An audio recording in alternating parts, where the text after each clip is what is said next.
ਵਾਹਿਗੁਰੂ ਜੀ ਕਾ ਖਾਲਸਾ ਵਾਹਿਗੁਰੂ ਜੀ ਕੀ ਫਤਿਹ। ਪਿਛਲੀ ਵੀਡੀਓ ਵਿੱਚ ਅਸੀਂ ਗੁਰੂ ਤੇਗ ਬਹਾਦਰ ਜੀ ਦੇ 1664 ਈਸਵੀ ਵਿੱਚ ਗੁਰਤਾ ਗੱਦੀ 'ਤੇ ਵਿਰਾਜਮਾਨ ਹੋਣ ਤੱਕ ਦੀ ਵਿਚਾਰ ਕੀਤੀ ਸੀ। ਅੱਜ ਅਸੀਂ ਉਹਨਾਂ ਦੀਆਂ ਯਾਤਰਾਵਾਂ ਅਤੇ ਉਹਨਾਂ ਦੁਆਰਾ ਰਚਿਤ ਬਾਣੀ ਬਾਰੇ ਗੱਲ ਕਰਾਂਗੇ। ਜਦੋਂ ਗੁਰੂ ਸਾਹਿਬ ਗੁਰਤਾ ਗੱਦੀ 'ਤੇ ਵਿਰਾਜਮਾਨ ਹੋਏ ਤਾਂ ਧੀਰਮਲ ਈਰਖਾ ਦੀ ਅੱਗ ਵਿੱਚ ਸੜ ਭੁੱਜ ਗਿਆ। ਉਸਨੇ ਆਪਣੇ ਸਾਥੀਆਂ ਨੂੰ ਇਕੱਠਾ ਕੀਤਾ ਅਤੇ ਗੁਰੂ ਸਾਹਿਬ ਨੂੰ ਖ਼ਤਮ ਕਰਨ ਦੀ ਯੋਜਨਾ ਬਣਾਈ।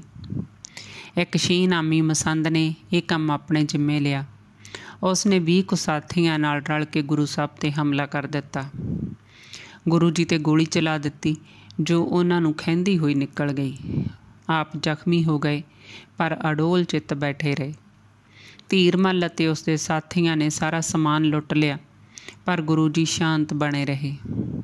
ਜਦੋਂ ਇਸ ਗੱਲ ਦਾ ਪਤਾ ਮੱਖਣ ਸ਼ਾਹ ਲੁਬਾਣਾ ਅਤੇ ਹੋਰ ਸਿੱਖਾਂ ਨੂੰ ਲੱਗਿਆ ਤਾਂ ਉਹਨਾਂ ਨੇ ਧੀਰਮਲ ਨੂੰ ਜਾ ਘੇਰਿਆ ਅਤੇ ਚੰਗਾ ਸਬਕ ਸਿਖਾਇਆ।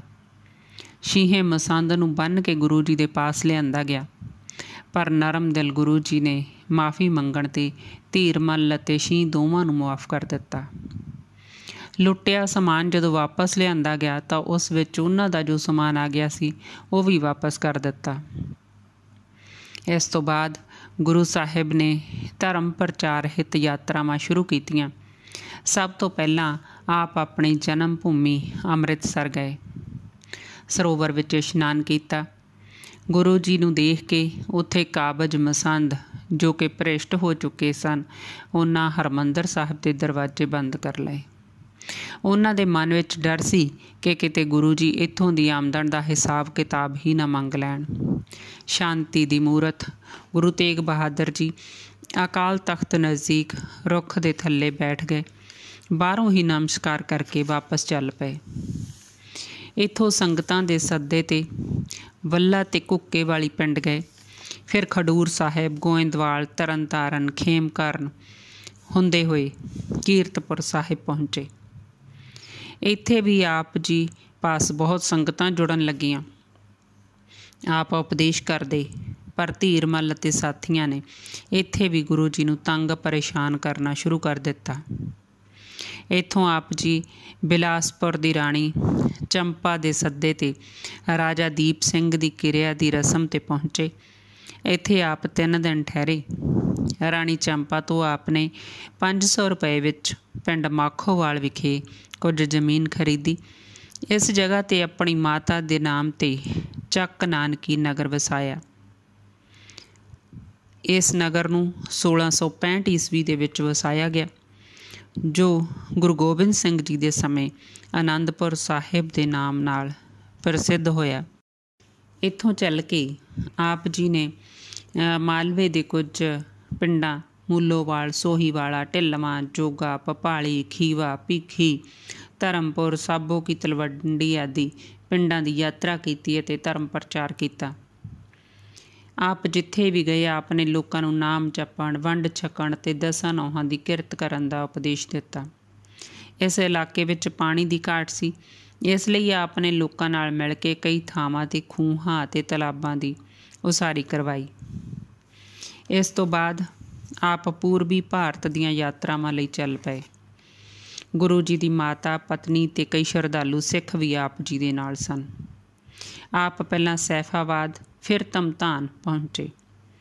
ਗੁਰੂ ਸਾਹਿਬ ਦੀ ਵੱਧਦੀ ਲੋਕਪ੍ਰਿਯਤਾ ਔਰੰਗਜ਼ੇਬ ਤੋਂ ਸਹਿਣ ਨਹੀਂ ਸੀ ਹੋ ਰਹੀ, ਇਸ ਲਈ ਉਸਨੇ ਗੁਰੂ ਸਾਹਿਬ ਨੂੰ ਗ੍ਰਿਫਤਾਰ ਕਰਨ ਦਾ ਹੁਕਮ ਦਿੱਤਾ। ਸਿੱਟੇ ਵਜੋਂ ਨਵੰਬਰ 1665 ਈਸਵੀ ਦੇ ਵਿੱਚ ਗੁਰੂ ਸਾਹਿਬ ਨੂੰ ਗ੍ਰਿਫਤਾਰ ਕਰ ਲਿਆ ਗਿਆ ਅਤੇ ਦਿੱਲੀ ਲਿਆਂਦਾ ਗਿਆ। ਔਰੰਗਜ਼ੇਬ ਉਸੇ ਸਮੇਂ ਗੁਰੂ ਸਾਹਿਬ ਨੂੰ ਮੌਤ ਦੀ ਸਜ਼ਾ ਦੇਣੀ ਚਾਹੁੰਦਾ ਸੀ, ਪਰ ਅੰਬਰ ਦੇ ਰਾਜਾ ਰਾਮ ਸਿੰਘ ਨੇ ਔਰੰਗਜ਼ੇਬ ਨੂੰ ਬੇਨਤੀ ਕੀਤੀ ਕਿ ਗੁਰੂ ਜੀ ਤਾਂ ਸਾਧੂ ਸੁਭਾਅ ਹਨ, ਕਿਸੇ ਨੂੰ ਉਹਨਾਂ ਤੋਂ ਕੋਈ ਖਤਰਾ ਨਹੀਂ। ਕਿਸੇ ਸਾਧੂ ਸੰਤ ਨੂੰ ਸਜ਼ਾ ਦੇਣਾ ਰਾਜੇ ਨੂੰ ਸ਼ੋਭਾ ਨਹੀਂ ਦਿੰਦਾ। ਔਰੰਗਜ਼ੇਬ ਨੇ ਅੰਬਰ ਦੇ ਰਾਜੇ ਜੈ ਸਿੰਘ ਦੇ ਕਹਿਣ 'ਤੇ ਗੁਰੂ ਸਾਹਿਬ ਨੂੰ ਰਿਹਾ ਕਰ ਦਿੱਤਾ। ਇੱਥੋਂ ਚੱਲ ਕੇ ਗੁਰੂ ਜੀ ਮਥੁਰਾ, ਬ੍ਰਿੰਦਾਵਨ, ਆਗਰਾ, ਕਾਨਪੁਰ, ਪ੍ਰਯਾਗ, ਬਨਾਰਸ, ਸਸਰਾਮ, ਗਿਆ ਹੁੰਦੇ ਹੋਏ ਪਟਨਾ ਪਹੁੰਚੇ। ਜਦੋਂ ਆਪ ਗਿਆ ਤੋਂ ਪਟਨਾ ਜਾ ਰਹੇ ਸੀ ਤਾਂ ਰਸਤੇ ਵਿੱਚ ਇੱਕ ਨਦੀ ਪੈਂਦੀ ਸੀ ਜਿਸ ਨੂੰ ਲੋਕ ਕਰਮਨਾਸ਼ਨੀ ਨਦੀ ਕਹਿੰਦੇ ਸੀ। ਹਿੰਦੂਆਂ ਦੀ ਮਾਨਤਾ ਸੀ ਕਿ ਇਸ ਨਦੀ ਵਿੱਚ ਇਸ਼ਨਾਨ ਕਰਨ ਨਾਲ ਸਾਰੇ ਚੰਗੇ ਕਰਮ ਖਤਮ ਹੋ ਜਾਂਦੇ ਨੇ। ਇਸ ਭਰਮ ਨੂੰ ਦੂਰ ਕਰਨ ਲਈ ਗੁਰੂ ਜੀ ਨੇ ਇਸ ਵਿੱਚ ਇਸ਼ਨਾਨ ਕੀਤਾ ਅਤੇ ਦੱਸਿਆ ਕਿ ਸਾਡੇ ਚੰਗੇ ਕੰਮਾਂ ਦਾ ਫਲ ਇਸ ਤਰ੍ਹਾਂ ਕਦੇ ਖਤਮ ਨਹੀਂ ਹੁੰਦਾ। ਜਦੋਂ ਆਪ ਪਟਨਾ ਪਹੁੰਚੇ ਤਾਂ ਇੱਥੋਂ ਦੀ ਸੰਗਤ ਨੇ ਆਪ ਜੀ ਦਾ ਭਾਰੀ ਸਵਾਗਤ ਕੀਤਾ। ਆਪ ਨੂੰ ਰਹਿਣ ਲਈ ਜੋ ਘਰ ਦਿੱਤਾ, ਉੱਥੇ ਇਸ ਸਮੇਂ ਤਖ਼ਤ ਹਰਿਮੰਦਰ ਸਾਹਿਬ ਸਥਿਤ ਹੈ। ਇੱਥੇ ਕੁਝ ਦਿਨ ਉਪਦੇਸ਼ ਦਿੱਤਾ, ਫਿਰ ਪਰਿਵਾਰ ਨੂੰ ਇੱਥੇ ਛੱਡ ਕੇ ਮੁੰਗੇਰ ਲਈ ਰਵਾਨਾ ਹੋ ਗਏ।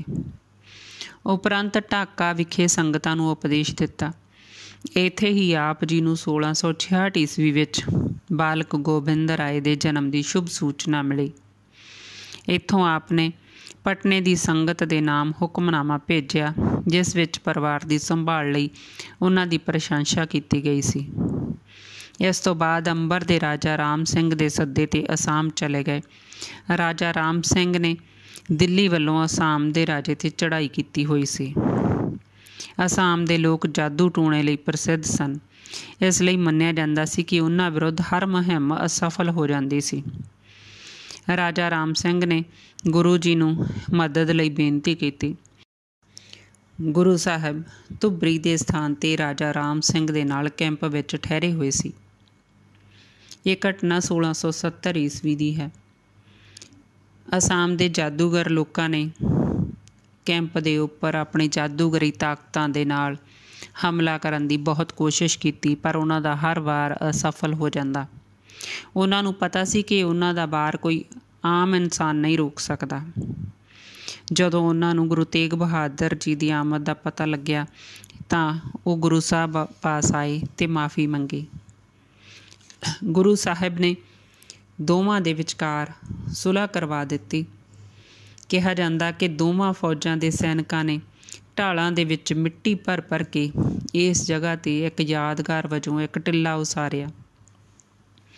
ਗੁਰੂ ਜੀ 2 ਸਾਲ ਤੱਕ ਅਸਾਮ ਰਹੇ।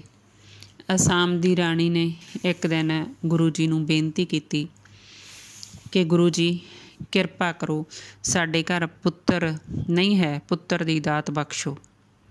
ਤਾਂ ਗੁਰੂ ਜੀ ਨੇ ਕਿਹਾ ਕਿ ਦਾਤਾਂ ਦੇਣ ਵਾਲਾ ਸਿਰਫ ਪਰਮਾਤਮਾ ਹੈ, ਅਸੀਂ ਬੇਨਤੀ ਜ਼ਰੂਰ ਕਰਾਂਗੇ। ਕੁਝ ਸਮੇਂ ਬਾਅਦ ਅਸਾਮ ਦੇ ਰਾਜੇ ਦੇ ਘਰ ਪੁੱਤਰ ਹੋਇਆ, ਜਿਸ ਦਾ ਨਾਮ ਰਤਨ ਰਾਏ ਰੱਖਿਆ ਗਿਆ। ਜਦੋਂ ਇਹ ਬਾਲਕ 12 ਸਾਲ ਦਾ ਹੋਇਆ ਤਾਂ ਆਪਣੀ ਮਾਤਾ ਦੇ ਨਾਲ ਗੁਰੂ ਗੋਬਿੰਦ ਸਿੰਘ ਜੀ ਦੇ ਦਰਸ਼ਨਾਂ ਲਈ ਅਨੰਦਪੁਰ ਸਾਹਿਬ ਪਹੁੰਚਿਆ। ਇਸ ਸਮੇਂ ਗੁਰੂ ਜੀ ਨੂੰ ਪੰਜਾਬ ਵਿੱਚੋਂ ਔਰੰਗਜ਼ੇਬ ਦੇ ਜ਼ੁਲਮਾਂ ਦੀਆਂ ਖਬਰਾਂ ਮਿਲ ਰਹੀਆਂ ਸਨ। ਇਸ ਲਈ ਆਪ ਜਲਦੀ ਨਾਲ ਸਿੱਧੇ ਹੀ ਅਨੰਦਪੁਰ ਸਾਹਿਬ ਆ ਗਏ। ਆਪਣੇ ਪਰਿਵਾਰ ਨੂੰ ਮਿਲੇ ਬਿਨਾਂ ਪਟਨਾ ਸਾਹਿਬ ਨਹੀਂ ਗਏ, ਸਿੱਧੇ ਅਨੰਦਪੁਰ ਸਾਹਿਬ ਵਾਪਸ ਆ ਗਏ। ਕੁਝ ਦੇਰ ਬਾਅਦ ਇੱਥੇ ਆਪਣੇ ਪਰਿਵਾਰ ਨੂੰ ਬੁਲਾ ਲਿਆ। 1673 ਈਸਵੀ ਵਿੱਚ ਆਪ ਨੇ ਫਿਰ ਤੋਂ ਮਾਲਵਾ ਅਤੇ ਬਾਂਗਰ ਪ੍ਰਦੇਸ਼ਾਂ ਦੀ ਯਾਤਰਾ ਕੀਤੀ। ਆਪ ਦੀਆਂ ਯਾਤਰਾਵਾਂ ਨੇ ਲੋਕਾਂ ਵਿੱਚ ਨਵਾਂ ਗਿਆਨ, ਉਤਸ਼ਾਹ ਅਤੇ ਜਾਗਰਤੀ ਭਰ ਦਿੱਤੀ। ਵੱਡੀ ਗਿਣਤੀ ਵਿੱਚ ਸੰਗਤ ਆਪ ਜੀ ਨਾਲ ਜੁੜਨ ਲੱਗੀ। ਲੋਕਾਂ ਦਾ ਗੁਰੂ ਜੀ ਨਾਲ ਸਿੱਧਾ ਰਾਬਤਾ ਬਣ ਗਿਆ, ਪਰ ਆਪ ਮੁਗਲ ਸਰਕਾਰ ਦੀਆਂ ਅੱਖਾਂ ਵਿੱਚ ਵੀ ਰੜਕਣ ਲੱਗ ਪਏ।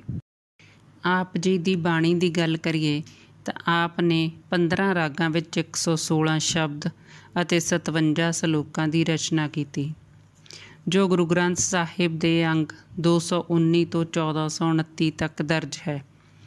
ਆਪ ਜੀ ਦੀ ਬਾਣੀ ਨੂੰ ਗੁਰੂ ਗੋਬਿੰਦ ਸਿੰਘ ਜੀ ਨੇ ਗੁਰੂ ਗ੍ਰੰਥ ਸਾਹਿਬ ਦੇ ਵਿੱਚ ਸ਼ਾਮਲ ਕੀਤਾ। ਤਖ਼ਤ ਦਮਦਮਾ ਸਾਹਿਬ ਤਲਵੰਡੀ ਸਾਬੋ ਵਿਖੇ ਭਾਈ ਮਨੀ ਸਿੰਘ ਜੀ ਨੇ ਇਸ ਨੂੰ ਲਿਖਿਆ। ਜਦੋਂ ਅਸੀਂ ਗੁਰੂ ਗ੍ਰੰਥ ਸਾਹਿਬ ਜੀ ਦੀ ਬਾਣੀ ਦਾ ਸੰਪੂਰਨ ਪਾਠ ਕਰਦੇ ਹਾਂ ਤਾਂ ਭੋਗ ਦੇ ਸਮੇਂ ਅਸੀਂ ਗੁਰੂ ਸਾਹਿਬ ਦੇ ਸਲੋਕ ਪੜ੍ਹਦੇ ਹਾਂ।